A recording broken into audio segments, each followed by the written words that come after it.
Hello everyone, I think we are live. Welcome to our sixth demo of the year. We are back after a little break with little vacation break. We are back with two new demos and some project news. So let's get into it. My guest for today is Valentin, who will present something what could be interesting for front-end developers in our ecosystem. My name is Christian Podemski. I'm the tech evangelist in PrestaShop and core maintainer. Valentin is our front-end developer and core maintainer. So we are welcoming everyone. Let us know if everything is visible and everything sounds great. Today's agenda. First of all, as always, event rules. Then I will present you with some project news. I will talk about them in a minute. Then we have two demos for today. One about implementing hooks inside Vue components. And then I will show you some new developer features that are available from now in PrestaShop 8. First things first, event rules. Please use the chat to ask any questions that you might have. You can do it right now. You can do it at the end of the presentation where we will have a Q&A session. Secondly, this event is about the PrestaShop open source project. It's not about PrestaShop company, and PrestaShop company topics are shouldn't be discussed here. Third, this event is public and recorded, so you can see the recording of it later on YouTube. And last but not least, please respect each other and respect our code of conduct. And right now we can go to the project news. Let's start with the release of PrestaShop 1787. This was almost 2 months ago, but it is important to remember about this security patch. It's been reported to us by the community contributors, by some agencies in our ecosystem. It's been reported about automatic attacks that were coming to PrestaShop installations that were vulnerable for SQL injection. So this is why maintainers team decided to release a security patch after discovering a hole that allowed attackers to inject code via Smarty-Cache. So all the details are available on our build blog. As you can see, we have some workarounds, we have a security patch. There are also some community modules that are available on GitHub that are allowing you to patch the PrestaShop installations automatically. So later on I will share you the presentation in the YouTube comment section so you can follow the build article. Also, if some guys behind the scenes could share the article on the chat, that would be great. But enough about this security patch for 1.7. Last week we released a security patch for product comments that was about fixing cross XSS vulnerability that was discovered a few weeks ago. So if you use product comments module, you should upgrade it as soon as possible. This is not some major security issue as the previous one regarding the core of PrestaShop, but it is important to follow all the security patches that we are releasing. The third news of the day is about backward compatibility promise for the project. You might wondering why is it important to have such a strategy? And this is all about the trust that you may have for us when it comes to the project and changes in it. You can know exactly what to expect from version to version. Of course, there are some situations where backward compatibility promise may be broken, but this is only about certain situations like security patches, major issues, and so on and so forth. ADR about the backward compatibility promise, ADR stands for Architectural Decisions Records, is available publicly on GitHub, and you can follow the link on, I believe behind the scenes we can share the link to to the GitHub repository for the community to see all the details of the implementation of this ADR. Here it is. Thank you. This was approved by almost all maintainers some while ago, and we are sharing this news with you because it is important for the community to know what to expect from version to version. That would be no surprise that we can break some stuff in a major version, but between minor versions there might be some changes that are not backward incompatible, but allowed by this ADR. So if you are interested in reading more about backward compatibility promise, please follow the link from the chat. And last but not least, when it comes to the project news, PrestaShop 8.0 beta was released a while ago on August 8th. This is almost 4 weeks after release, and I'm happy to share you with the news that since the release we've had over 1,000 downloads from GitHub, only from GitHub. There's been 39 bugs reported by the community, maintenance and quality assurance team. So you may think that it's not that a lot for a major version, and I must say that I'm pretty surprised that we've discovered 59 bugs only, but it's a good thing. It's a good thing.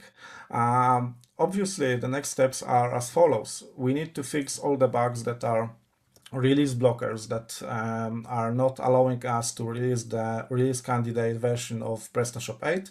You can follow the progress on the project's Kanban board. What else? The team will need to focus on the improved version of the auto upgrade module that will allow the community to upgrade smoothly from 1.7 to 8. This is a work in progress. You can follow the progress in the auto upgrade module repository. There's still some things to do regarding the upgrade, but the goal is to have a smooth upgrade path as possible when it comes to upgrading from 1.7.8 to 8.0. For the previous versions, you can always use the previous version of auto upgrade module and upgrade in 2 steps. For instance, from 1.6 to 1.7.8, and then from 1.7.8 to 8.0. You can expect more news about upgrading from 1.7 or 1.6 to V8. I'm pretty sure we could write some articles about it on our build.prestashop.com blog. So expect more news in the future regarding this topic. And last but not least, release candidate version is expected at the end of September or early October. So it's really not that much time for the V8 to be live. If you haven't tested V8 already, make sure to do it. Make sure to report any bugs that you might find on GitHub in the issues section. If you have free resources, please help us finding bugs.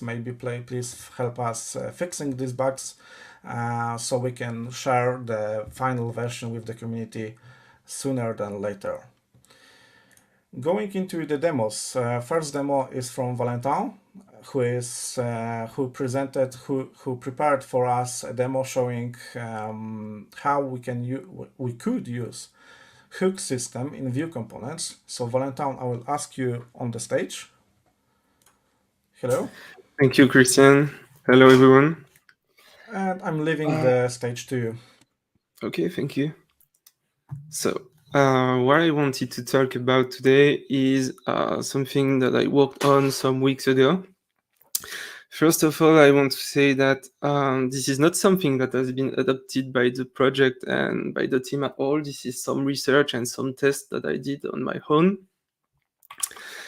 The main problem with Vue components in PrestaShop is the fact that we can't still make it extensible at the moment. As an example, for PrestaShop, we have some pages like the stock page, the translation page, which are not extensible at all because, as an example, we don't have any display hooks in these pages because they are using Vue everywhere. So the proof of concept I worked on is mainly about display hooks there. I didn't think about action hooks at all for the moment. So What do we do at PrestaShop using Vue for the moment? Is we are still currently using components for some little parts of the project. As an example, on the product page V2, we did the drops and component and the combination generator modification history using Vue, because this is some components that we don't really want to be extensible at all. But we can't use Vue for the whole page, for example, because it wouldn't be extensible at all by modules and whatever. So I did try to resolve this problem doing a hook-like system for Vue. In the future, we are going to work on the front office API, meaning that more and more users will still use PrestaShop as headless CMS, for example, and developing their own SPA over PrestaShop. So in the future, module developer might want to extend some Vue.js component inside SPA and whatever. And we also want to make PrestaShop in the Vue.js component in the back office extensible. The main problem about modern front-end development is that we're still using bundlers such as Webpack, Rollup, Vite, and whatever bundlers you're still used to work with. And this is something executed before the production, meaning that we are still generating some assets delivered into production and interpreted by the user browser on runtime. But this is something we can't change after getting interpreted by browser. So what do we want to do there is injecting some logic to our front end, but on runtime, not on bundling time. If we would want to inject something on build time, it means that the server running PrestaShop will need to install Node.js, for example, and NPM, because every time you install a module, you will want to rebuild every asset of the project.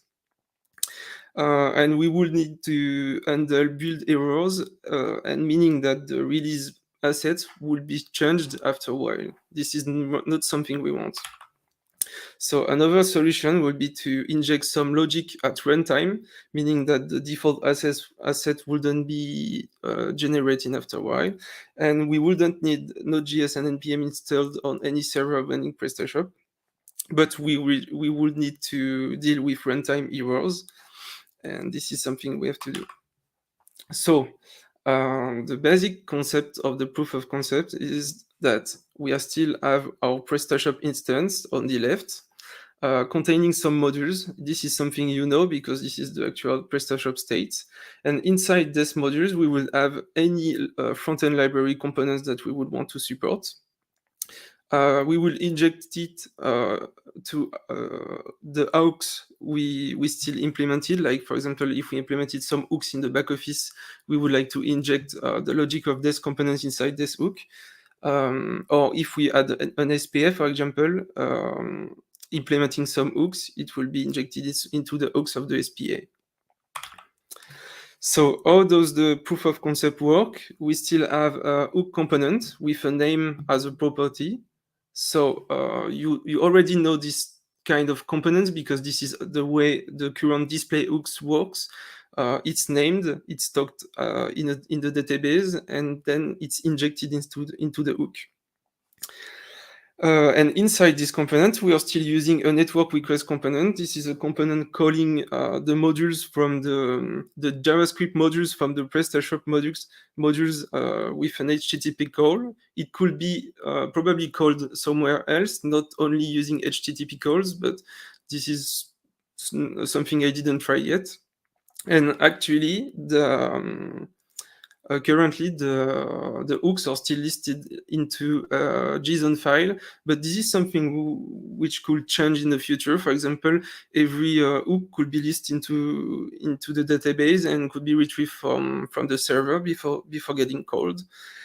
And UMD modules are still generated inside every PrestaShop module. So this is the module developer wall. As an example, this is the product page, the current product page, and this is the combination, not generation, but editing model. This is something Jonathan knows really well. I did add the hook component into the buttons on the bottom, and I did add another hook on the right of the page. And I added another module that I did on my own called test view, generating two UMD modules, and one is just adding a button to the hook that you can see on the bottom of the page, and one is adding a new card on the right of the page with some custom contents. And it's working pretty fine, honestly. So how does this work? The PrestaShop module called test_view is generating two UMD modules, two JavaScript modules, which one doesn't contain view at all. It just contains some dependencies that you would use, for example, as a module.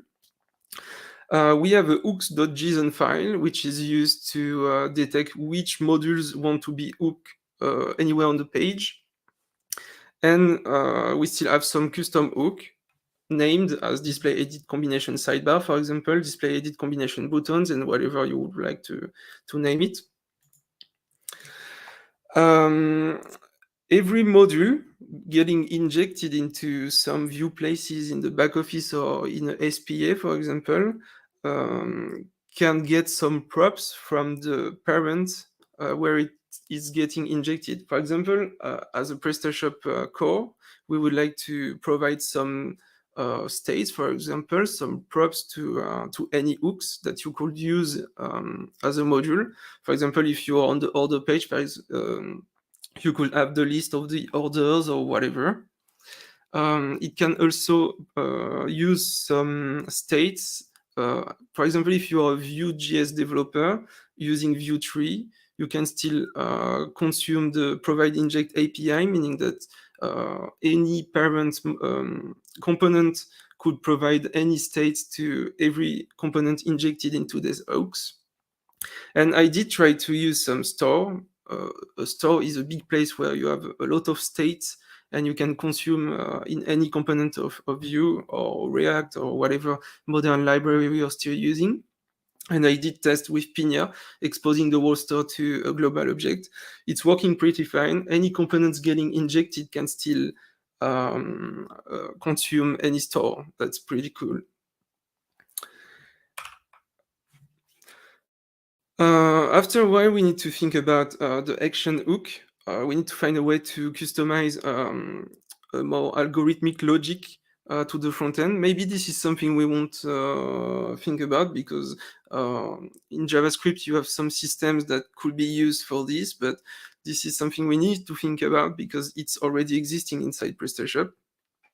And we need to use the proof of concept in a real use case, for example, because at the moment we can't really detect some big constraints using such a system. And this is something we need to explore in order to list every consequences of such a pattern. I know this is a presentation for mainly front-end developers, so you might have some question. If you want to talk about this, don't hesitate to hire me on Slack. I'm up to talk with everyone. And I think that's it.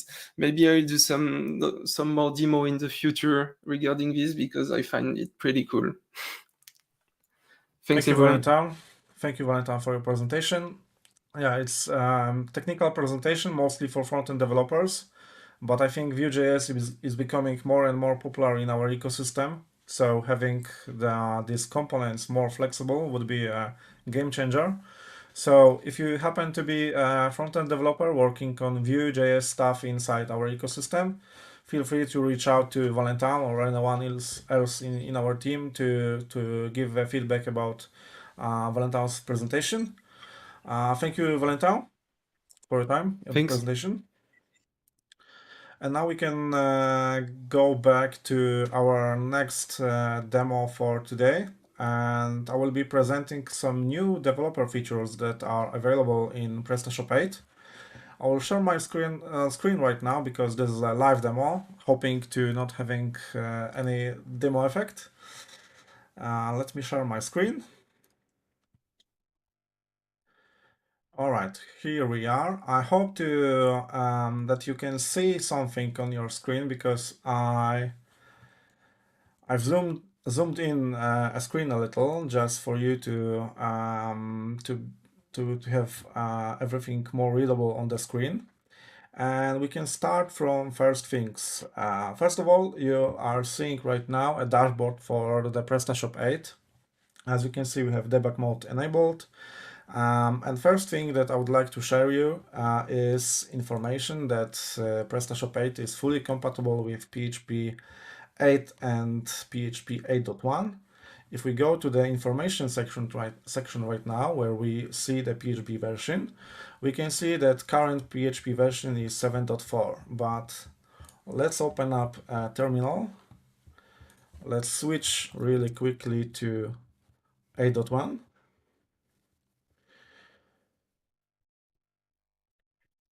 All right, we should have 8.1 available. That's right. And if I refresh the page, we can see that PrestaShop is now running in PHP 8.1. As you can see, everything is working as expected. The team put a lot of effort to make PrestaShop as stable as possible for 8.1. A lot of modules have been upgraded to be compatible. So if you are a model developer or theme developer, make sure to check your solutions because they might require some changes to be compatible with this version.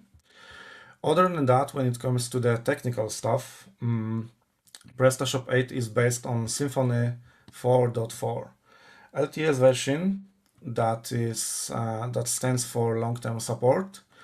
As you can see, if we go to the Symfony profiler that is available in backoffice, we can see that we are running on PrestaShop 8.1 based on Symfony 4.04, 4.4 and PHP 8.1. I'm running on Mac, so there's a 64-bit architecture that doesn't matter. So the first feature for the developers is that you can use all the features that are coming with Symfony 4.4 or features that are coming with PHP 8. But in today's presentation, I will focus on features that are strictly related to the PrestaShop ecosystem.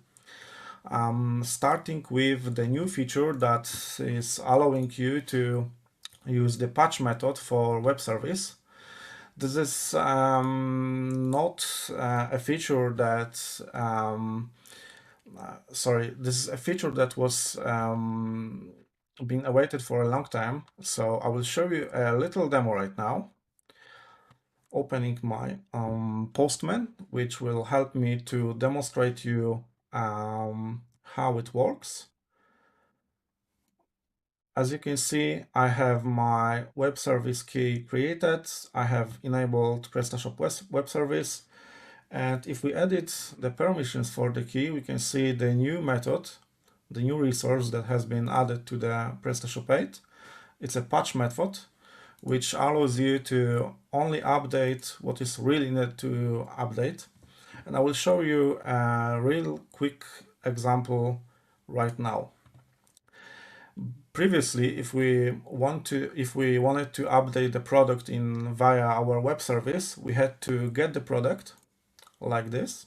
So by providing the ID of the product, here we have the response of the web service API that we use in 178. And as you can, if you wanted to update, for instance, ID manufacturer, you would have to copy entire body of this response, clean it from the stuff that is not accepted as an update, and send it again as a post request to the API. These days, with PS8, we can do it differently by sending only what is needed to send to upgrade property of the entity. So let's take a look at the product with the ID 1. And we can see that the current brand for the product is Study the Graphic Corner, sorry. As we can see here, the Graphic Corner has ID 2 and Studio Design has ID 1. So let's try to update manufacturer of the page via web service. Normally, I would need to send a full request of the web service. Right now with V8, it's only a matter of sending one patch request to the endpoint of products, like this. And we have demo effect. Sorry. Let me check what is wrong. All right.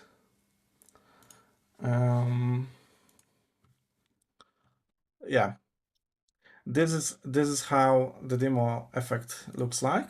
Let's try to switch to PHP 7.4. Maybe we discovered some bug that weren't here before. All right, we are back on PHP 7.4 and everything is working. So I think we need to report an issue on GitHub saying that web service is not fully compatible with 8.1. And we need to fix it. So yeah, but anyway, it's working on 7.4 and I've just updated manufacturer of product number 1 to brand number 1, which is Studio Design. So if we had graphic corner before for the product number 1, if I refresh the page, then I'm expecting to see Studio Design there. Let's see. And it is working as expected, but not on PHP 8.1. So demo effect, but fortunately it's working as expected on 7.4. And as it's still in the beta, we will probably fix it before the release candidate. So yeah, this is about web service. You can now use patch method for the web service, which would drastically improve all the API scripts that you might have with PrestaShop. So if you need to update only one property, only one thing for the object, for the entity, you now can do that. So this is it when it comes to the web service. Let's go to the other demo. We can focus now on a new old thing, which is called a partial update for the object model. And I will show you a little example once again. Having my Tinkerwell here. This is about updating updating objects inside PrestaShop. But only those properties that we want to update. So it's working basically similar to the patch method in web service. So let's take a look at the product list and let's get second product. And as we can see here, the brand of the second product is Studio Design. Let's take a look at brands and suppliers. Studio Design has ID 1. All right. And now let's try to upgrade this object. So this is product number 2, so that it will have graphic corner as a brand. Normally, what you would do is to obviously upgrade it from the database, but that's not the case in this example. Let's initiate a new object. This is product number 2, and we want to upgrade ID manufacturer to ID. Let me remind myself to ID 2. All right. Normally, this is what we will do. So if I refresh the page, I can see that the brand is a graphic corner. Let's switch back to manufacturer number 1. Here it is, Studio Design. And you might wonder, all right, but what really is wrong with this example? And the thing is that you wanted to update only the manufacturer of the page. And that's not the case in this example. If we go to your favorite ID, it doesn't have to be VS Code. If we take a look at the update method of the object model class, we can see that right now we are getting all the fields to update, and we are updating only the fields that are required to update. So if we dump the fields to update array right now,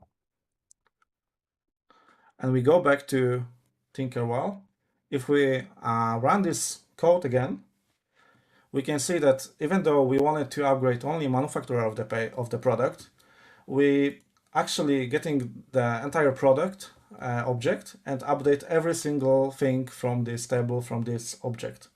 So to prevent that, we've introduced a new method, or I should say we fixed the method that existed before in the software, which is called setFields to update.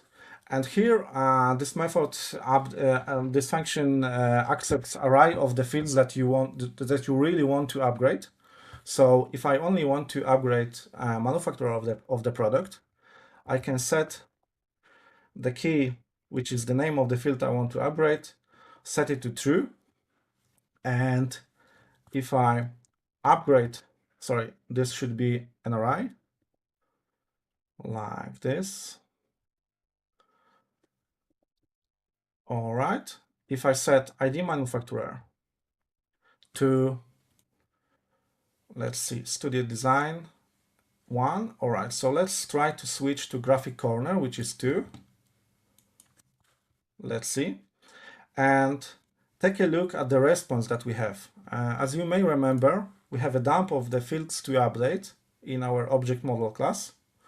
So if we go back to Tinkerwell and if we run this code, you can see that only fields that we are using to update are date of update of the object that we are upgrading, ID of the product, plus ID manufacturer.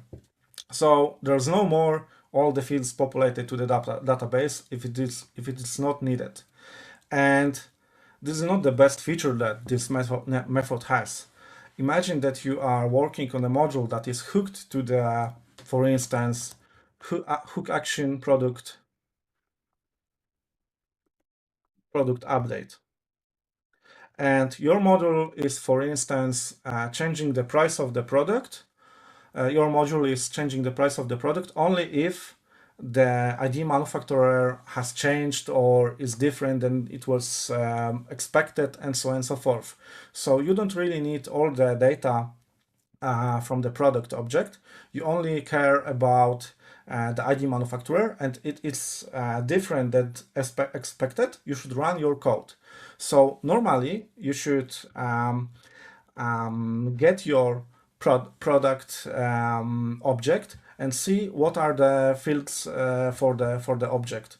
Right now, if you are running the code from your hook, and the hook is an action hook that is provided with the object. So, for instance, if you have a method like this, and you have an access to the product via params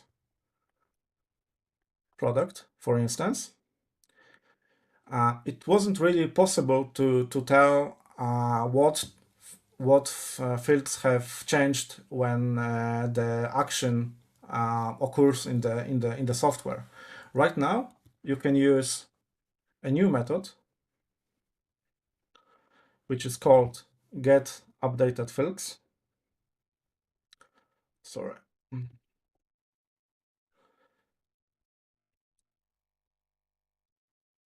Get fields updated, sorry. So every time when you're using a module that is hooked to some action hooks that are working on the object model, you can tell if your code inside your hook has to run, or we can omit the run of your script. So it's really convenient if you are working on some sort of the module that integrates with some external ERP, and you only want to run your code if the data changed for the product is this or that, or something else. So it's really convenient way of telling the developer what are the fields that were modified by the merchant, and react in the hook only for those modifications that are required for your module to work. So this is the feature that we will document as soon as possible, and we'll link from it to it from the notable changes for developers, because it's really nifty feature for a more resource consuming scripts that are run after upgrading some products or some other objects in the system. So this is a new method, so new old method, improved method, set fields to update. Now you have a way to tell PrestaShop which fields to upgrade via database when you upgrade on the object. Plus you have a method to check what are the fields that were upgraded. So this is it when it comes to the set fields to update. And the next feature that I wanted to talk about is about using CLI component, console component inside PrestaShop. And I have a few examples for you. But first, let's see what is CLI component in the system. Basically, this is our wrapper around, not a wrapper, this is a Symfony component, simply as it. And with PrestaShop, we've introduced a few commands that are available by default, and there are two new commands coming to PrestaShop V8: PrestaShop config plus PrestaShop debug.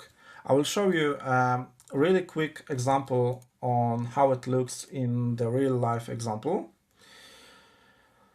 Let me open my terminal. All right. And very often, if you set up a new installation of PrestaShop via Docker or some other tool that should automate basically everything what you do with PrestaShop, you find yourself in a situation where you need to set some configuration at the beginning of the I don't know, release of the new version of the project or after the installation and so on and so forth. So one way to do it and to implement some shell commands, for instance, to your continuous integration or continuous delivery processes, is to use a new command, PrestaShop config, and I will show you a quick example on how we can change the settings of email to use SMTP server for our emails and to set all the credentials that are needed to send them. So this is something that is really popular when you set up a new store. So let's see this example. First of all, let's type in a new command, PrestaShop config. If we run it without arguments, we have basically help how to use it. But everything what I'm showing you right now is already documented in the PrestaShop developer documentation. So I will focus on a real life example. So there are two methods. We can get the config and we can set the config. So if we get the config like this, for instance, I want to check what is the user of the SMTP server that I'm using right now. I can use this command and it will return me the value of the config. As you can see, the value of the config is now empty. I don't have anything set. So I can set the value like this with the flag value and set it to PrestaShop 8.0. I will tell you in a moment why I'm using the credentials like this. All right, if we look here, this will show nothing because we are still using the first method of sending emails. But if we look at the credentials, they are successfully being saved. So let's change the method of the sending of emails to SMTP. We can do it like this. The config name is PS mail method. If I recall correctly, the value of SMTP is 2. But let me check really quickly. All right, value equals 2. All right, so if we refresh the page, we set the sending the email method to SMTP. So just to make sure it's working as expected, let's set the SMTP server and the port to check if the emails are working correctly. So we can set PS email SMTP port, and in my case it will be 2525, and we can set PS email mail server to localhost. All right, it should be not var but value.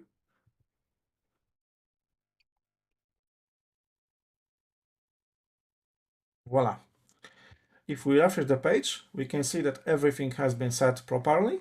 We can even test the emails. So here's my mail catcher. If I send a test email, you can see that it is working as expected. So as I said previously, this is the feature that could be useful for all the CI or CD processes. This could be useful in some sort of Docker containers that you use for your own scenarios, for your own clients. Basically, you have endless possibilities because even if the config doesn't exist, it will be created in the database. It's basically working as a wrapper around configuration, update value, and configuration get value. So this is it when it comes to CLI and config comment. Second comment that I would like to show you is possibility of enabling and disabling developer mode inside PrestaShop. As you can see, I have my debug mode enabled right now. So if I wanted to, if I want to disable it, all I need to do is to say PrestaShop semicolon debug off. And that's it. If I refresh the page, debug mode is disabled, and obviously we need to get rid of this dump, and everything is working as expected, but without the debug mode. So this is it when it comes to CLI. As I told you before, everything is documented in the developer documentation. So feel free to check how to use PrestaShop config, how to use PrestaShop debug. And the good thing about PrestaShop config is that it is also available to update configuration values that are multi-lang or multi-store compatible. So you basically can update every config inside the software directly from the command line. And right now, I think we can go back to, we can continue with another demo, which is about using Profiler in PrestaShop. This is the last demo that I have for you today. As you probably aware, we do have Profiler in PrestaShop for a long time. The thing is that it wasn't that good before as it is now, and there's an improved version of Profiler that is showing more details when it comes to the SQL queries that are behind the scenes. We have as you can see on the screen, we have a new navigation bar that is allowing you to switch between the doubles. So this is about the queries that are being executed more than once on the same page. We can see the table stress category, which is about general usage of SQL queries against some tables from the software. So this should allow you to better navigate through the profiler. Other changes are related to formatting of the time, that's loading time and other values in the profiler. There are some fixes regarding the showing the call stack from the module and showing the grouped hooked, for instance, when it comes to some particular modules. There are also some improvements regarding displaying of the table that are related to the SQL queries. You can now click on this link to see the entire call stack from the query, to see what this query has been executed. This was all available before, but it wasn't stable, it was buggy. So the improved version of Profiler is now available in PrestaShop 8. So if you have any problems with the performance of your store, this is the easiest way to see what's going wrong, what's going on, what is wrong with your software, what is wrong with your store, sorry. And just to make sure, I will show you how to enable Profiler. The only thing you need to do is to go to config defines inc php and to change the flag ps debug profiling to true. So true meaning the profiler is enabled like this, and false meaning the profiler has been disabled and it is no longer displayed. Next change when it comes to the profiler is that it is fully stable even on the back office. You can see all the requests that are executed in back office as well. It wasn't possible before. It is working as expected right now. So I think this is it for now. I need to tell you one more thing, that everything that I showed you today will be in the form of the written article on our build.prestashop.com.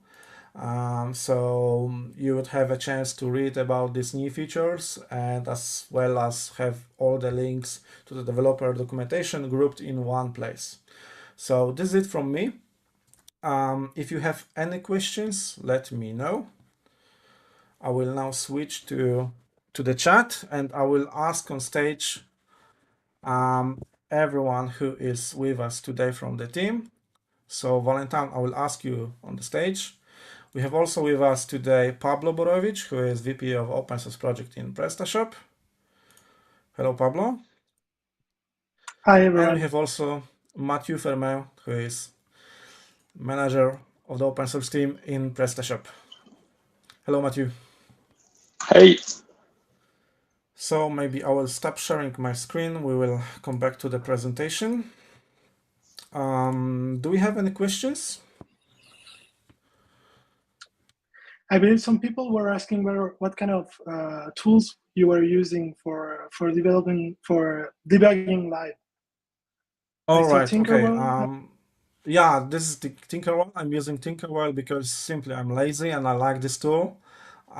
This also requires you to, not requires, allows you to have code snippets, and I'm using code snippets a lot to check some stuff. So it's very nifty tool for developers to basically avoid running PHP scripts from command line or some other beautiful output, beautiful input, code formatting. Yeah, highly recommended. For the web service, I was using Postman. I think this is most popular tool for testing APIs for developers. And my mail catcher is Hello, which is also simply because I like this tool and I'm not using any online mail catcher. This is simply application on Mac.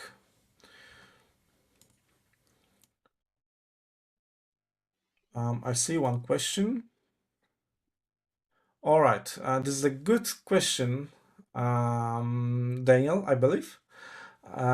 So yes, you are right. It's not possible these days to simply inspect element in developer console from the browser to see whether the name of the field is this or that.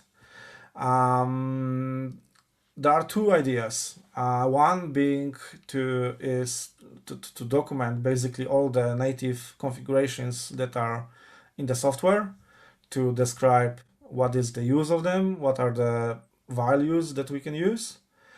Probably the more useful would be to have some sort of the indicator in the HTML saying that this field is about this configuration key. And if you think this would be useful for you, feel free to create an issue on GitHub as a feature request. I do agree with you that it was useful and it should be back in the system because it was easier to find out the name of the configuration.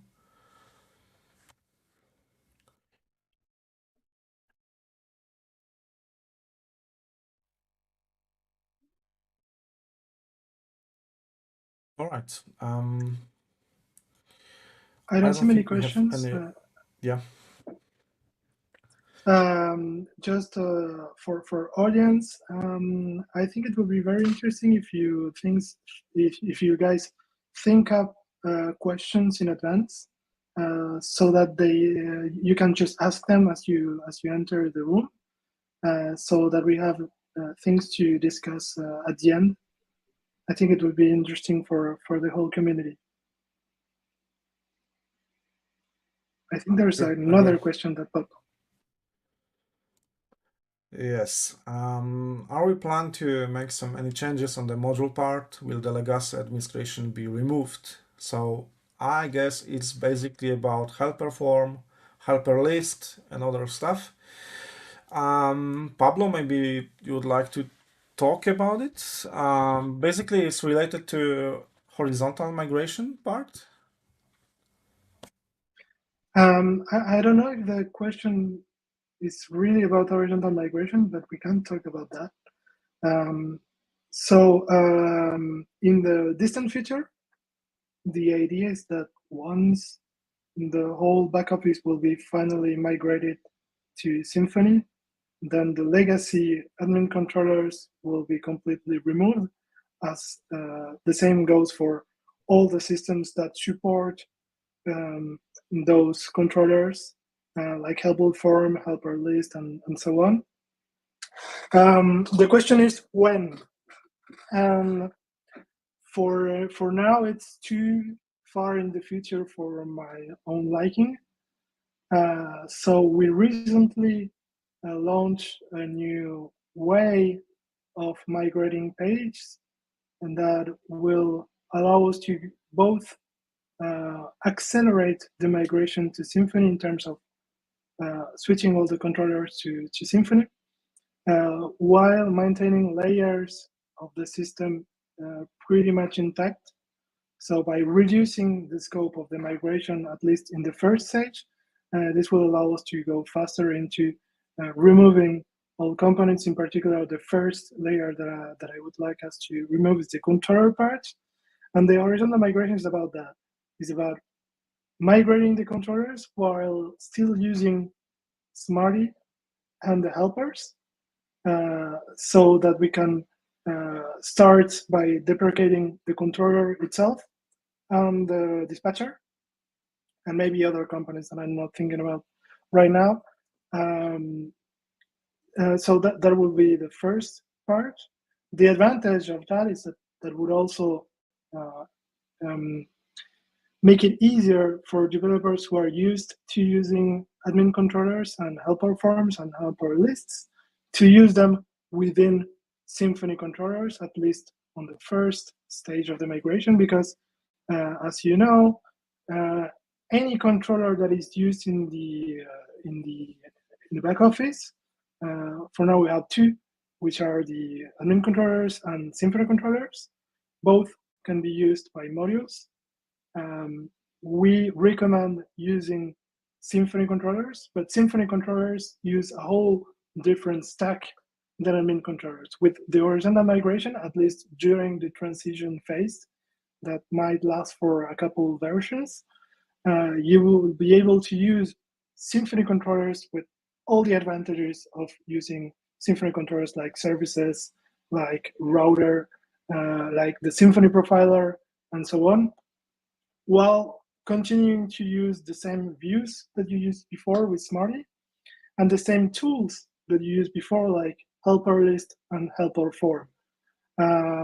We expect this to be actually something good, both to accelerate the transition to Symfony and to help people who come from a background, perhaps from many years of doing PrestaShop, and they might have a difficult time switching to all the new technology all at once. This will give them, I hope, a more streamlined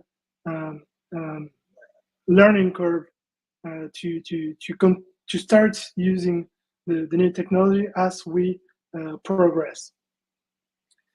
But again, in the end, admin controllers, dispatcher, helper form, helper list, and all the other helper tools, everything is bound to disappear, to replace only to Symfony.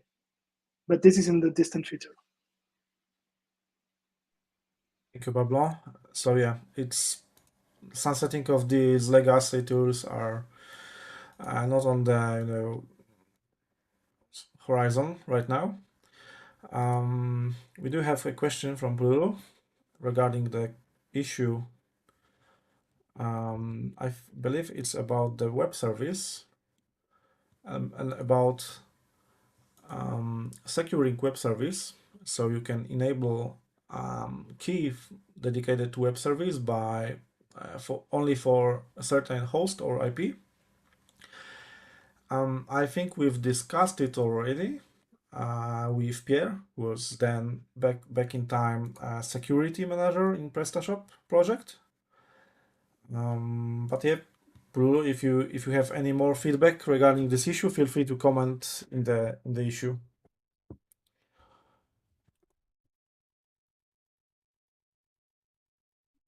All right. If we don't have any more questions, then I think we can finish for today. Thank you for your time, guys. Thank you for our presentation, Valentin. Thank you for everyone who is watching us today. And we see you in October. Hopefully, we'll release candidate being live for PrestaShop 8. Thank you for today. And see you. Bye. See you. See you. Bye. Thank you. Bye-bye.